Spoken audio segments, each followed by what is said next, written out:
Hello guys! Awat muna sa pagpipaint ha. Ipasyal ko muna kayo dito sa lugar namin sa Bicol.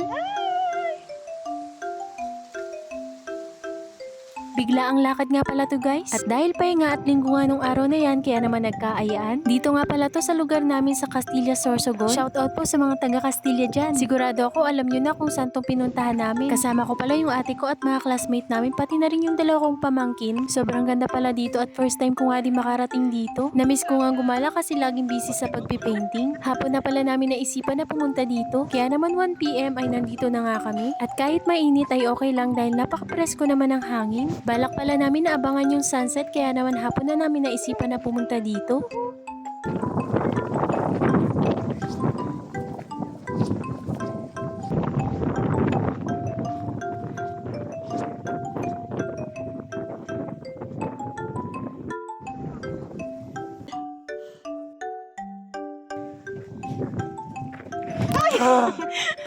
Wait lang. Uy, mainlas pa naman ang sapatos ko. Hindi nag-release. Uy, mainlas. Dito pala sa part na to ay naliligaw na pala kami. Mali pala kami ng dinaanan at nilikuan. Pero okay lang dahil nag-i-enjoy naman kami dahil sa napakagandang tanawin. Wow! Anong lugar na tawin ako? Pababa pala kami niyan at talagang maling-mali nga yung dinaanan namin yan. Maling bundok pala ang mapupuntahan namin. Kapag nasa tuktukan na ay nasa Legazpi ka na. Pero napakaganda nga naman talaga ng view dito guys at hindi mo nga iindahin yung sobrang init. Kaya naman hayaan nyo akong ipakita ko sa inyo. Sana panoorin nyo ha. Naligaw na kami. Naligaw na kami guys. Nakapunta kami sa kabilang bundok. Yun pala ang rolling hills.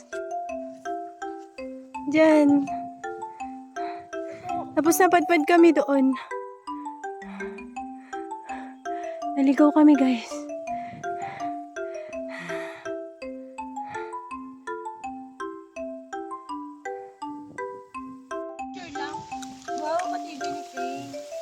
Nakaglide ako. Nag-glide. Lang ah. Gayun! Glide nga, ninigibidyo nga ni Shane.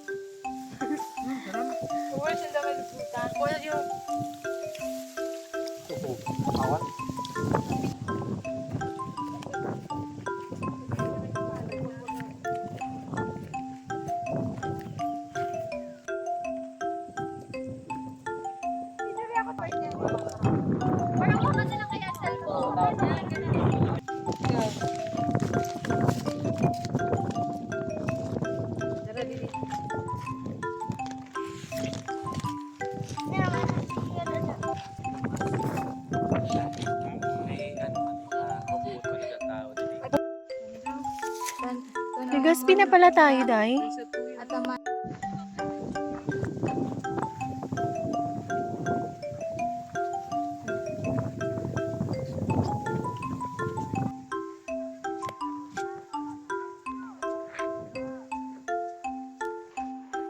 Yan din sa halapad na ano.